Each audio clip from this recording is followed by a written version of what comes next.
Welcome, and thank you for joining us for WWO's The Healing Power of Play webinar.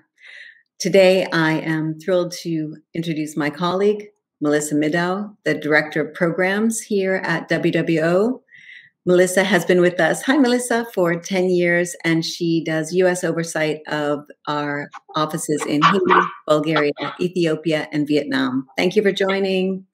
It is a privilege to welcome our experts for the webinar, Dr. Cindy Dell Clark, Professor of Anthropology at Rutgers Campus, and blended play, children coping with chronic illness. Our other guest, welcome. Thank you, Dr. Clark, for joining us. Other expert and guest is Dr. Michael Patte, Professor of Teaching and Learning at Bloomsbury, and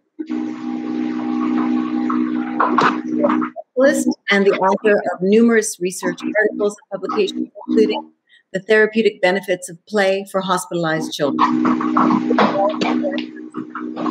Melissa, if you could just go over very briefly what we do in hospital settings with our element of play learning spaces, that would kind of start a discussion about healing power of play. Hi, everyone. Thank you. As Claudia said, we're talking about the healing power of play. WWO works across Bulgaria, Ethiopia, Haiti, and Vietnam. We've been running programs starting back to 2004 in Vietnam and 2005 in Bulgaria. As it relates to children living with illness, we do a number of different things. In Ethiopia, Haiti, and Vietnam, we run camp programming for children living with serious illness in partnership with Serious Fun. That is for children living with HIV and cancer in all of our different countries. It was actually in Haiti where we were working with a children's hospital with youth going to camp, that we also found a children's ward for young children who've been abandoned at the hospital and didn't have an opportunity to get out of their beds or play or be engaged with. And that was kind of our first foray into hospital-based programming. There is not the field of child life specialty in Haiti. And so we actually enlisted some of our youth attending camp to give back to the hospital by working with these children and providing play programming for them. So that was kind of the first start with it. And then Bulgaria picked it up a few years ago. And we're working in a children's hospital in Sofia and 2 rural hospitals in Targovishte and Rusa. And there we have a space that the hospital has given us, a room where children who are in the hospital chronically or for a longer period of time have access to that room during the day, where they can play on their own, be a part of play groups, engage with their parents in play. And so that's where we are currently. So thank you, Claudia. I think it'd be to start the program by asking you, Dr. Clark, what led you to this career and to this area of study? Well, I had done applied research with children as young as 5 for the first half of my life. And then I decided to get a doctorate. I actually did my dissertation on Santa Claus, the Easter Bunny, and the Tooth Fairy. From the beginning, I've been very interested in things that children take seriously that adults don't take seriously. And I attended a talk shortly after I got my doctorate. And in the audience was the head of pediatrics at the University of Chicago Hospital. And the speaker was Arthur Kleinman, who studies illness among adults and has made it really a worldwide phenomenon of paying close attention to the narratives that people tell about their own illness experience. This person in the audience asked the question, had this ever been done with children? And he said that he feels children know more about their conditions than anybody else. And I immediately knew I would do research on kids. Wow. The kids. Really powerful. Thank you. And Dr. Patte, how did you start with your specialty in child life as a child life specialist, and then going on to being a researcher and everything that you've done since then? Well, I had a pretty rich play life as a child. I'm 53, so I grew up in the late 60s, early 70s, when it was common to have roaming hordes of children running around the neighborhoods, and children were seen and heard, and often got in trouble for breaking windows with balls and screwing up people's lawns and things like that. And so that's the context that I had for what childhood should be like. And then as I continued to grow and develop, I was trained in early childhood, child development, and worked in a Reggio Emilia inspired preschool, which is very play-based, activity-oriented, child-initiated kind of stuff. And I did that for 4 years as I was an undergrad, and it really changed my life about how important the precious stage of life known as childhood is. And then when I transitioned into public school teaching, it was a much different experience than my preschool teaching years. And I really became hyper-focused on societal values that were marginalizing children's play and how it was sort of being taken out of their lives. To use a Harry Potter metaphor, I felt as a teacher, I was a mentor who was sucking the souls out of children, to use that visual image in terms of what we were doing to kids in school. And then, Cindy, when I was pursuing my PhD, I had a professor who was very prominent in the field of play studies and introduced me to the concept of how important it was. And I got associated with the Association for the Study of Play, which is an organization in the academic field that studies play cross-culturally from multiple disciplines. And I think that's initially where I met Cindy. And in 2007, at Brock University in Ontario, Canada, at one of the TASC conferences, I attended a couple sessions that just changed my life forever. I went to a session that was offered by a colleague from the United Kingdom about his work in a pediatric hospital in Transylvania working with abandoned children. And he introduced me to the field of play work. And then I went to another session by a colleague, and it talked about the field of child life. So here I was, in my early 30s, working on a PhD, kind of immersed in the field. And I went, 2 sessions about 2 professions that had play at their core that I really knew nothing about. So that conference planted a seed for me in my head about play work and child life. And I thought, man, I'm so perplexed currently about all of the things that are going on in society that are marginalizing children's play. And here are 2 professions that have play at their core. So, being a lifelong learner, I wanted to become a play worker and a child life specialist, and then start a few programs at our university to train play workers and child life specialists. So, over the course of a 10-year period, that's sort of what I was able to do. And that's what inspires me and drives me in the work that I'm doing presently.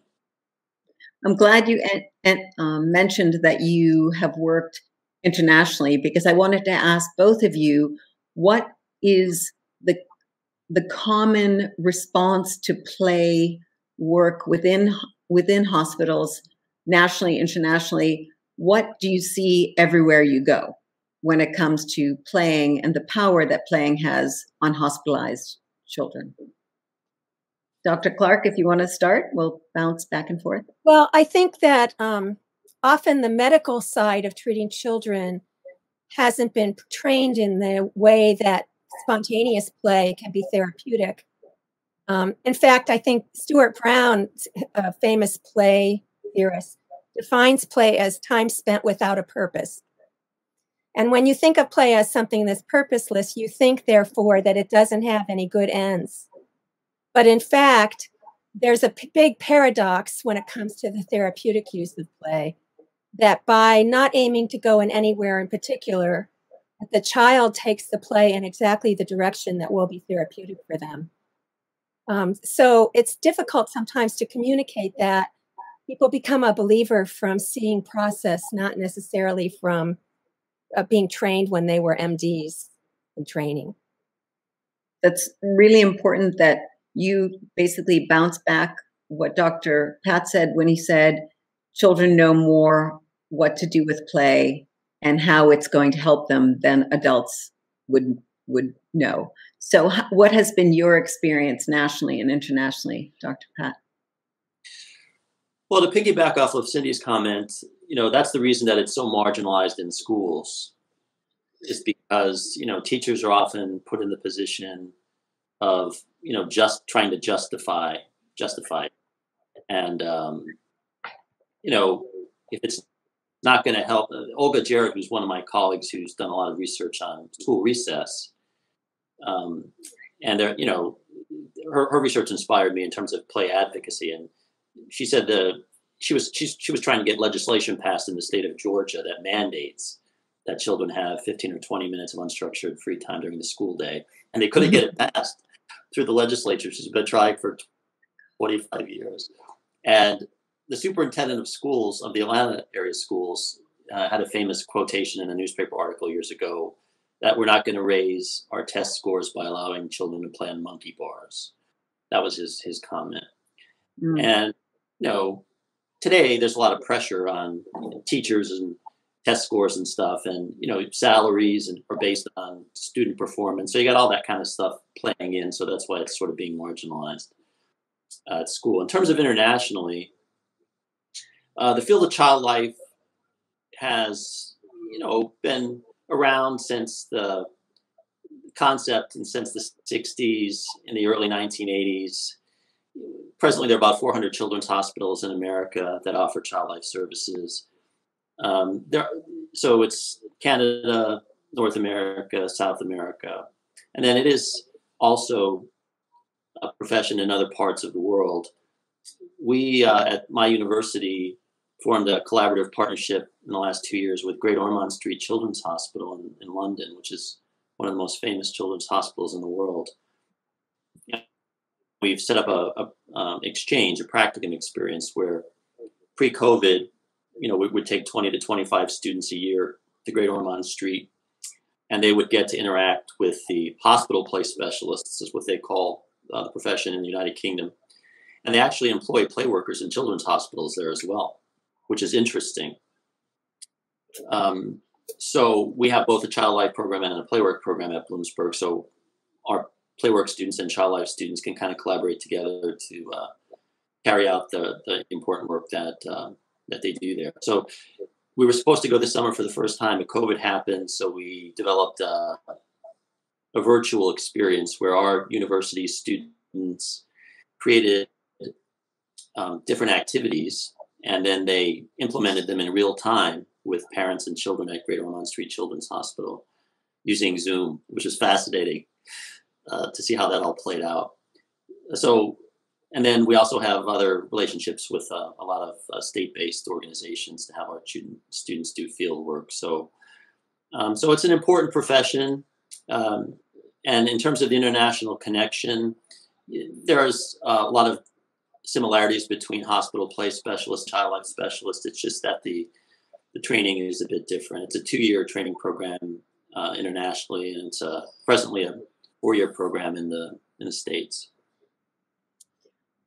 Thank you. You mentioned that there's a lot of pushback in the States about the value of play. And have you found that same pushback, Dr. Clark, when you enter a hospital setting? Is there that same desire to kind of quantify everything, to test, to survey, to make sure that there's an evaluation that can prove that this is worthy of the time and effort spent on it? Or is it really just the children feeling so much happier and being able to cope with what's happening to them or about to happen to them through their ability to use their imagination and cope in that way. I'd love for you to talk a little bit about your book, In Sickness and in Play, and what you found with the coping and the imagination and what would happen with the children, how they learned to deal with what was about to happen to them or what was happening to them because of their ability to play. Let me talk about the international experience first. I really think play, as it's used in a hospital, reflects the culture in which it's done. So a country like Italy, which is so child-focused that they have a budget in every village for children's playgrounds. And of course, they've given us some of the champions of preschool innovation have been from Italy. Right. I think that play can be recognized without much of a push because people have it in their culture every day. Also in Scandinavia, play has become so important, maybe because children are so important. Of course, teachers are very, very well paid in Scandinavia, showing how much the culture cares about children. Right. And those societies, sometimes nurses spontaneously play with the child just through doing their regular treatment. So they'll make up playful games that go along with giving out the treatment without being child life specialists. It just permeates the hospital culture. Mm-hmm. So I think it depends on the country we're talking about and that country's traditions. We're a country where adults love to vicariously enjoy children playing, but they tend not to support it actively. And as far as my book goes, I studied kids who were in hospitals that often didn't have child life. And one of the importance of play is illustrated by the fact that children spontaneously do it, even when there aren't any resources for it. So, for example, a little girl who was 2, when she was diagnosed with diabetes in the hospital, was very frightened because she thought she was in a jail bed. Toddler beds have mm-hmm. I can only think of it now as a jail because that's how she did. Right. And everybody that came in hurt her. This child imagined that the big stuffed tiger that her uncle brought her for a present was her protector. And so when people came into her room, she imagined that if they were really going to kill her, which in her mind was a possibility, that the tiger would attack them. So you can see that children use their imaginations to remake the world to a world in which they're less vulnerable. And that is only exaggerated more when we give them resources like a playroom that are full of things like medical toys that they can use to play with. So adults can help to support children's own ability to cope using their imagination, first by not getting in the way. The nurses in the story that I told thought the child was crying and frightened because she was afraid of the tiger, and they took the stuffed animal out of her room. And this child was so beside herself in telling me the story when she was 5, 3 years later, that she cried for over 15 minutes. So I've heard stories from children who were diagnosed with asthma, afraid they would die, and had their special blanket taken away from them cold turkey by the doctor. So adults can choose to get in the way, but adults can also choose to support. And that's where something like a playroom with toys, especially the kind of toys that allow for medical play so that children can reenact what's happening to them and make sense of it, are so important. Thank you. Thank you. Would you like to talk a little bit about what you've seen within the hospitals at WWO have these learning spaces built into the hospital for the children to be able to play? Yeah. Well, first I want to speak to both of you. Thank you for pointing out that sometimes the adult can get in the way and sometimes the adult can be the facilitator of the play. I think in our youth programs for children who are, 8 to 17, we found that a lot of the doctors and nurses in, I'll speak particularly to Haiti at the moment, since I lived there for 5 years. When we started trying to bring play into the hospital and engage the doctors in the camp idea, it took us a year to get one particular doctor to even smile or engage in any kind of playful banter with any of us or the kids. We brought the doctors and nurses out to the camp, had them stay for the day. They played with the kids. They sang with the kids. We ate together. And suddenly the whole attitude and perspective of how play can really help the doctor help the children, right? She saw it before as an interference to her work with the kids. And suddenly she saw it as a vehicle to build understanding and relationship. And so I think that was a huge breakthrough moment of winning over hospital staff to the concept of how play really facilitates their goals and allows children to feel safer and explore what's going on with their own bodies. And in Bulgaria, I would say similarly, the doctors and nurses weren't sure what to do with the play space. They gave us the room, but then wanted it to be very quiet and very proper. You know, no fun or laughter to spill outside that room. Don't fill the hallways with any sort of sound of happiness, because they took their work very seriously and saw that a hospital is meant to be a serious place. The director of the hospital, after we'd been there for about 6 months, stopped us in the hallway and said, "These children are so much more lively. They're engaged in their well-being. They want to ask questions. They want to understand what's going on with themselves. They're getting healed faster. They're leaving the hospital faster." You know, he had so many takeaways from the program, and I think, again, sometimes allowing the adult to experience the benefit rather than trying to explain it makes all the difference. So anyway, that's the two stories that I have from Bulgaria and Haiti. But you bring up a good point. Remember, we discussed the interview that you conducted with Dr. Patte Adams, and one doctor said something like, you know, clowns don't belong in a hospital. And I think he responded, children don't either, and went about his business.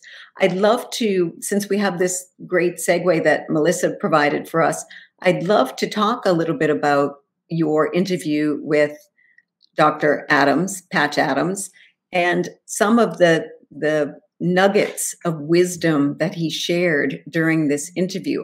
Were you both at that interview? I might be mixing up my information, but I think you were both present during that interview. Yeah. So if whoever wants to answer, I'd love some nuggets, because you've shared some and they were so rich, and I've read the article, but I want it to come from you. I'll just set it up and then Cindy could talk about the interview. So I co-edit the International Journal of Play, which is a publication that's been around since 2010, 2011. And we get articles about various aspects of play from all over the world. And we're currently publishing 4 issues a year, but back then we did 3 issues a year.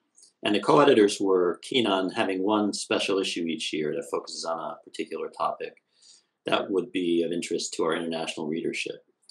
So the first ever special issue of the International Journal of Play was guest edited by Cindy.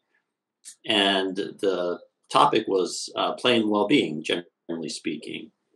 So we put out a call for papers and got papers from all over the world. And then we thought it would be interesting to have an interview in the special issue as well. So we reached out to Patte Adams. One of Pat's colleagues attended the TASC meeting a few years ago, and his name is Bowen White. He gave the keynote address. He's another clown that travels around with Patch all over the world. And he was dressed up in his Dr. Yurko costume, and it was hysterical. It was the most playful keynote address that I've ever seen at TASP. And then afterwards, we had a chance to chat with him, and we kind of, talked about wanting to do this special issue, and if Bowen thought that Patch would be interested in, participating. And so he set up the connection, and then we made it happen. So Cindy and I traveled to visit Patch in Urbana, Illinois in December. And, I was saying as we were talking about the, doctor-client relationship, that movie really sets up the issue about, treating the patient versus treating the condition, and how he saw medicine as, the way it was going as being misguided, and how it really needed a radical change. And you needed sort of an anarchist, someone who was, a radical in his beliefs. And he was, he was amazing, overwhelming. He wasn't, in my view, and I'll let Cindy talk about it in a minute, and we laughed a lot during the interview, but he was an extremely serious person and extremely thoughtful. And just, blew me away. And Cindy blew Patch Adams away because as an anthropologist, she really, studied his background. So she was bringing up stuff about his childhood that I don't think he thought anyone else knew. But Cindy had, reviewed a lot of historical documents, and he was like, wow, how did you know that about me, or whatever. But, it was fascinating. And the title of Cindy's article was A Clown Most Serious, which is a beautiful title. And I think it really encapsulates, the experience that we had with him. Thank you. Dr. Clark, do you want to add to that? Yes. I was very touched by meeting Patch Adams, but it wasn't what I expected. He is very serious. And when he goes to play with in a particular crisis, he always asks to meet the people who are in the most distress. And then he engages with them and play just in the kind of way that a play therapist would recognize, but he does it with adults. And there's some examples in the article that I wrote about how he does this. And I thought that he by now would have analyzed why play works, and I would have a shortcut to figuring out all the things I was curious about. But he really didn't. He is a doer, not a thinker. So if you want to know his secrets, you have to look at what he does. Fortunately, he takes complete notes on everything he does. So I still believe that some play scholar someday is going to learn a lot about play just by analyzing Patch Adams' notes on what he does. The highlight of our time with him for me was when he shared how he interacts with dying patients. And he has a special belt that's made of fabric and that has lots of pockets in them, and he pulls things out of the belt. And this is done with adults, which shows play is universal in its usefulness.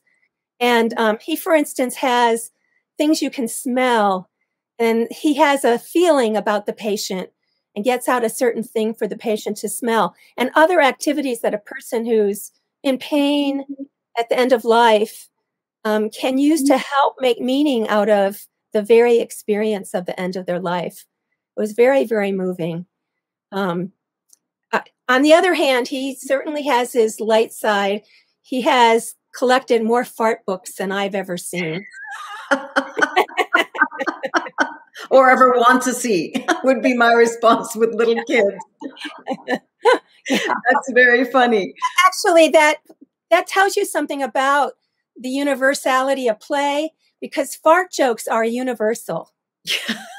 So when you think of things that are kind of are betwixt and between normal life, that are a little bit on the wild side, the appeal of those to make us laugh is universal, and it tells us how powerful humor is at helping us to vent our tensions about even the taboo.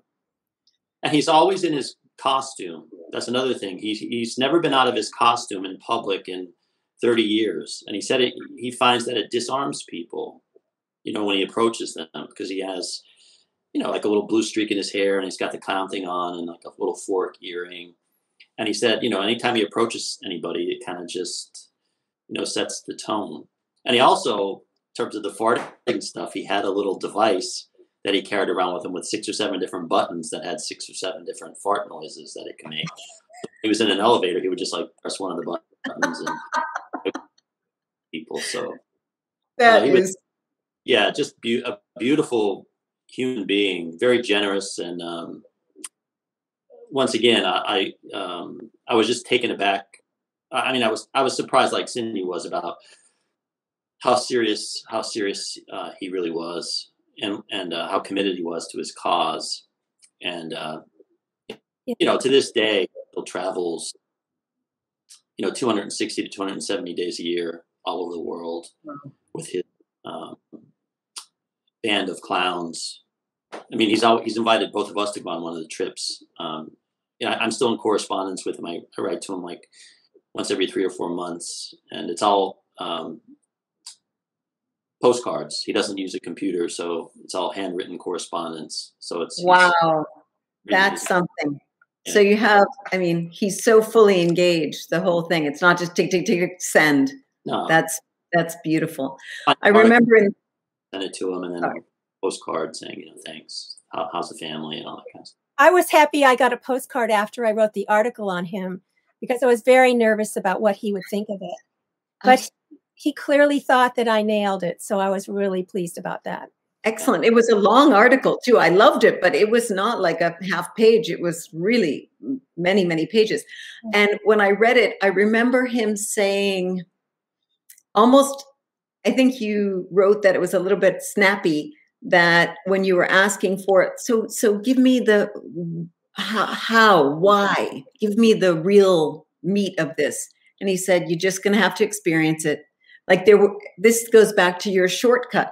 There is no shortcut. You're just going to know it. You're going to experience it, or you're not. But there's no way that I'm going to give you the easy answer or the key answer to this question. I thought that was so interesting, because he was saying many things, but it was really, the pushback is, you're not going to be able to really quantify this. You're going to feel it, you're going to see it, and you're going to know it. I thought that was really powerful. It was a wonderful article. I loved it. You write in one of your articles, Dr. Patte, the therapeutic benefits of play for hospitalized children. You say that play fosters self-expression, which allows sick children to openly and freely express the full range of feelings. And such openness allows medical professionals to better understand a child's feelings and hear about a wide range of fears around their illness.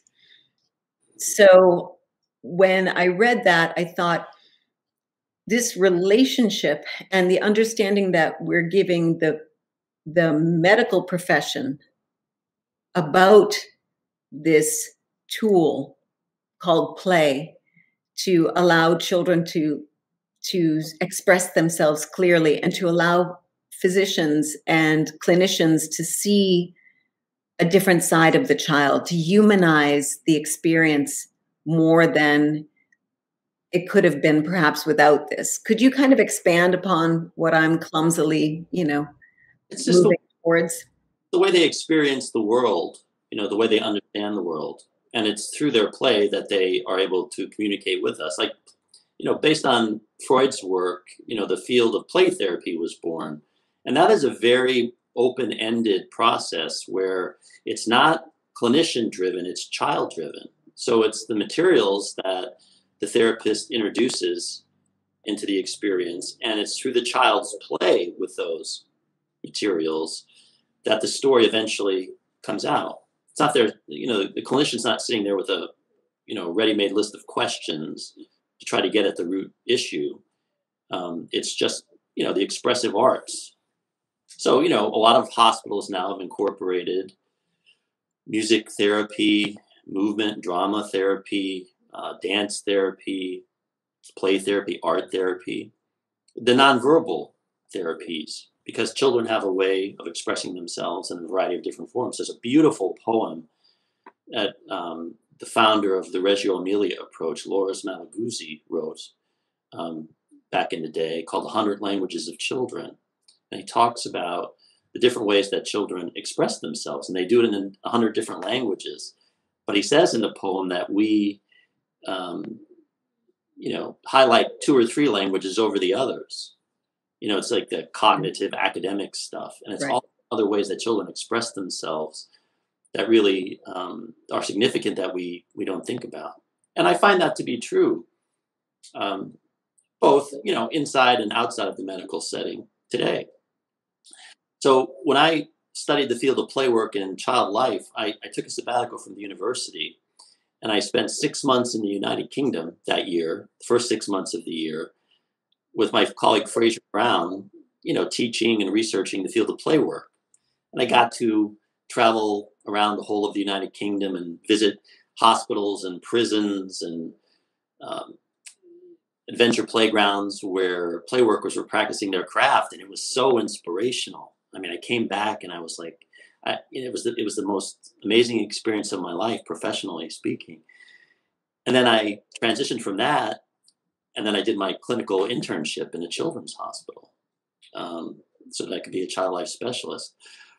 And it was the most emotionally taxing and stressful thing that I've ever done in my life, because you were working with children and parents who were there for common procedures, like endoscopy because the child swallowed a Lego, and then you were working with patients who were never going to leave the hospital, 5 and 6-year-old children, and it was just such a wave of emotions that year. And the hardest thing for me to do, I was like in my early 40s when I did it, was I felt like the hospital room and what was going on in the room with the parents and the child was a sacred space. And I always felt crossing the threshold for me was the hardest thing. It was going into the room and introducing the child life service to the families.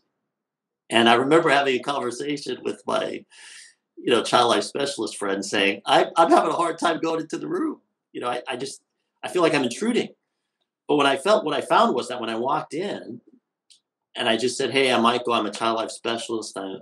Is there anything that I can do to make your stay more comfortable? What can I get for you? I didn't even have to ask any questions about why they were there. They just totally opened up, and everything just came out. So they're both beautiful professions, and they both have play at their core. And I think that from my perspective, the child life profession, I felt that 95% of my day when I was practicing in the hospital was I didn't have a lot of time to play with the children. Because the first thing you get in, you have to, look at the list and see who's there and, prioritize who needs to see you first. And you're going to operations with children and you're prepping them for procedures. So the time that I actually had to spend with a child one-on-one in an inpatient room or go to the playroom and facilitate opportunities to play, it was almost non-existent. So I remember having serious conversations with my colleagues there about how little play I actually did as a child life specialist with the kids.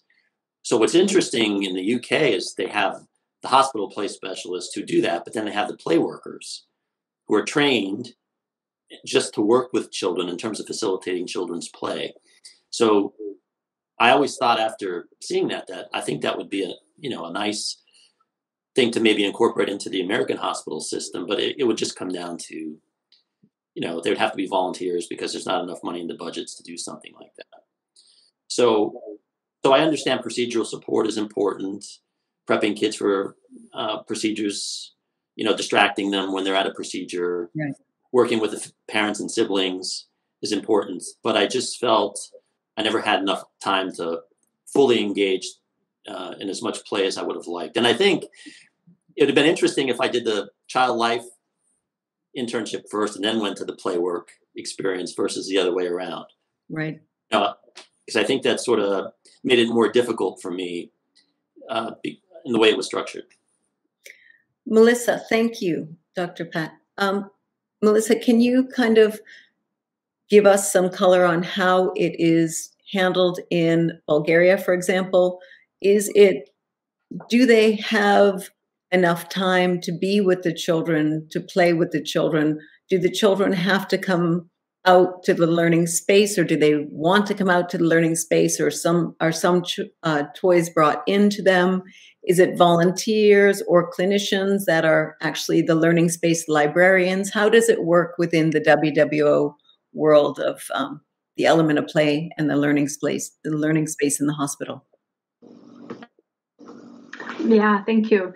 I just want to make one comment. I think in listening to both Dr. Clark and Dr. Patte talk, I realize, that even with WWO, our work of play and learning is on kind of a continuum across our programs and countries.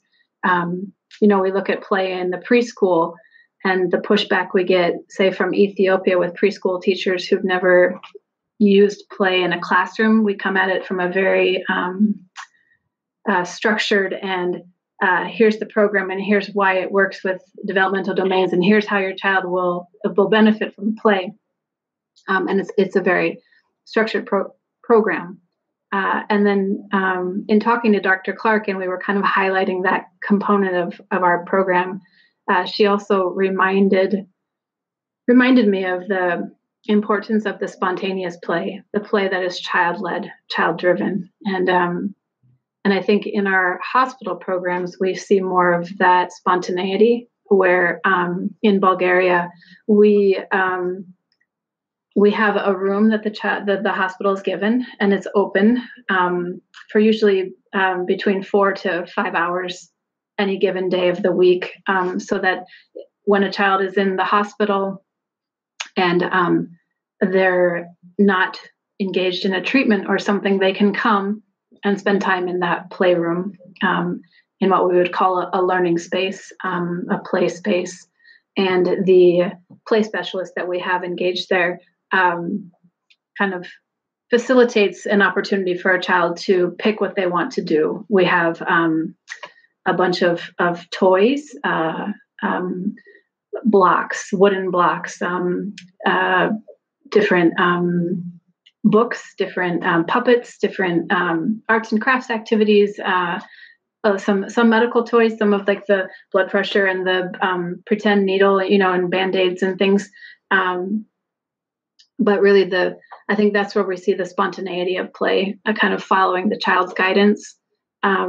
When there's more than one child who's wanting to use the room at one time, this was pre-COVID, we would create a group session where children could engage in a more structured way with each other, and then have the time for free play in the hospital afterwards. So it is very much an experiential concept. We haven't really put monitoring and evaluation to it as such yet. It would be interesting to find how to do that. But for now, we track, how many times they come, how often they come, how long are their visits, and how the doctors and nurses are thinking about our program. But anyway, it's definitely a more spontaneous approach to play. Well, you touch upon one of my questions that we haven't talked about yet. Really, are there evaluations that you would respect, Dr. Clark and Dr. Patte, that are related to the benefits of play on healing and coping and reducing stress for children that are hospitalized? Let me take a Sure. stab at that. There are evaluations of play therapy generally done by cognitively oriented developmental psychologists. And they just measure pre and post change in particular variables. And in general, play therapy is thought to be about as good as talk therapy. And if you think about it as an adult, what does it take to have good talk therapy? There's got to be a good match between you and the therapist. And oftentimes you don't quite make that match the first time you attempt to have therapy. So I think the blind way that pre and post evaluation of play therapy has been done is really not indicative of the actual process of play, because play is not the same sort of cognition as we think of knowledge as. Play is knowing through metaphor and poems, poetry, where the art or the music or the activity stands in for emotions. And if I had one recommendation, it would be that in evaluating a play program, that the process of play be part of the evaluation, not just pre and post measurements, but what is happening in the process of play. Because I think that's where you're really going to start to find how to optimize the child's experience. By understanding the dynamics of the poetry and how much the child is able to feel comfortable to shift their world in the process of the play. Right. I don't think you can tell that without looking at the process itself. Very interesting. Thank you. Dr. Patte, do you have something to add? Or yeah, I think that's beautifully stated about the art and science of it all. And back to my teaching metaphor of the dementor. I was the dementor teacher sucking the souls out of kids.